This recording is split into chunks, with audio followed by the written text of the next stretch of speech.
We've all seen those lives that just seem perfect. The kind you scroll past online without thinking twice. Smiling family photos, weekend projects, happy kids, a couple that looks like they've figured it all out. It's comforting in a way. It makes the world feel predictable, safe. But sometimes that image isn't real. Sometimes behind the smiles, something is breaking. And when it finally snaps, no one sees it coming. Everyone has a breaking point, a moment where pressure, emotion, and reality collide. But for some people, that breaking point doesn't lead to sadness or withdrawal. It leads to violence, to control, to destruction. For Trent Pascal, everything depended on maintaining the life he had built. Not just the home, not just the family, but the image. Because once that image started to crack, everything else followed. To neighbors in the quiet Painted Meadows subdivision in Lamarck, Texas, the Pascal family looked ordinary. And that was the key. Nothing about them stood out. No loud arguments.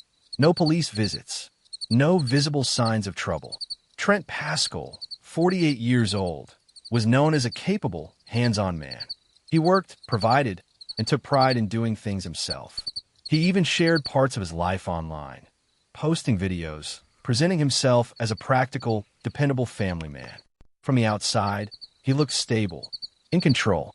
Savannah Pascal, his wife, was 30 years old, described by her family as vibrant, intelligent, and deeply devoted to her children. She was the kind of person who showed up for others, the kind of friend people trusted, and most importantly, she loved being a mother. Her world revolved around her kids. To anyone looking in, this was a normal family, a good family, but appearances can be misleading, because behind that quiet suburban home, something was already unraveling. It didn't happen all at once. It rarely does. Instead, it began with something painfully common: infidelity. Savannah discovered that Trent had been unfaithful. Not a single mistake, not a moment of weakness, a pattern, a secret life that had been hidden beneath everything she thought she knew. And with that discovery, the foundation of their relationship collapsed. But the betrayal didn't stop there. According to Savannah's family, Trent wasn't just dishonest in his marriage. There were deeper concerns, behaviors that hinted at something more troubling. The man Savannah thought she married was not the man she was living with. And once that truth became clear, she made a decision. She wanted out. For many couples, divorce is painful, but manageable.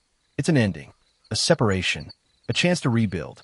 But for someone like Trent Pascal, it was something else entirely. It wasn't just rejection. It was humiliation, loss of control, exposure. Because for someone who builds their identity around control, losing it feels like everything is being taken away. And in that moment, some people don't try to fix things. They try to regain control by force. Savannah told Trent she wanted a divorce.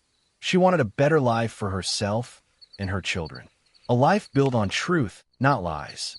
But what she saw as an escape, Trent saw as a threat to his image, his identity, his power. And in his mind, that threat had to be stopped. On the morning of October 21st, 2020, Savannah returned to the family home. She wasn't alone. Her mother was with her.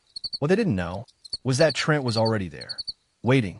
He had positioned himself inside the house, hidden in the master bathroom shower, silent, still, like a predator.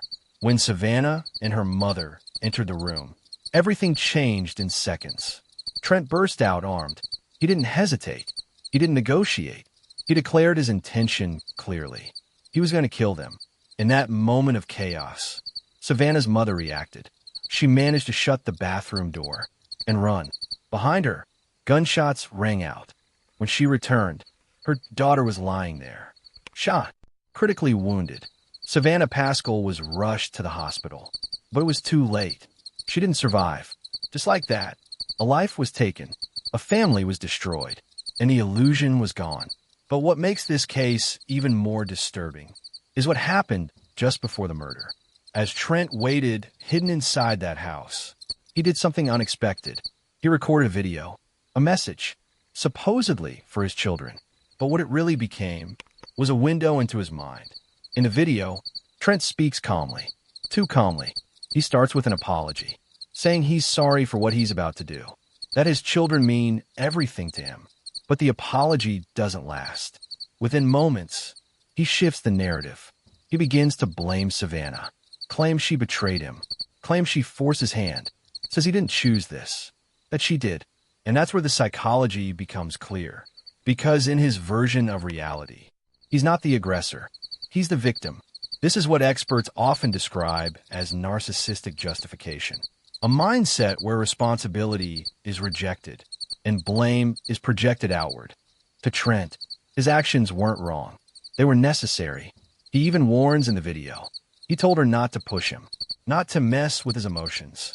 That statement reveals something deeper, a belief that his emotions, his ego, his sense of control were more important than anything else, and that anyone who threatened that would face consequences, even if those consequences were deadly. After the murder, Trent fled. He didn't stay. He didn't turn himself in. He ran. Eventually, he was located and arrested. But what happened next shocked many. Despite the evidence, including his own recorded confession, he was granted bond, and once released, he disappeared again. In April 2021, Trent cut off his ankle monitor, stole a vehicle, and vanished. For months, there were no answers, no confirmed sightings, no trace. The man who once carefully controlled his image had now become a ghost. For 263 days, he remained on the run, until New Year's Day, 2022. A tip led law enforcement to an RV park in Florida. Inside a van, they found Trent, sleeping. Officers surrounded the vehicle, issued commands, told him to surrender. But before they could reach him, a single sound echoed from inside. A gunshot. Trent Pascal had taken his own life. It was his final act of control, his final decision. And in doing so, he ensured he would never have to answer for what he had done. No trial, no testimony, no justice in a courtroom, just silence. And for Savannah's family, that silence is something they have to live with forever. Because while the case is technically closed, the questions remain. Why did it escalate so quickly? Was there any moment it could have been stopped? Did anyone see warning signs that were missed? And perhaps the most unsettling question of all, how many people are living behind masks? Just like this? Because cases like this force us to confront an uncomfortable truth. That danger doesn't always look dangerous. That violence doesn't always come with warning.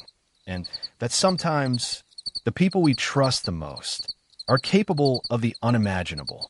Trent Pascal didn't see himself as a villain, even in his final moments.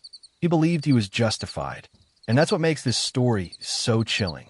Because when someone can twist reality to that extent, when they can convince themselves that violence is the answer, there's almost nothing that can stop them. Savannah Pascal was more than a victim. She was a mother, a daughter, a friend, someone who tried to make the right choice and paid the ultimate price for it.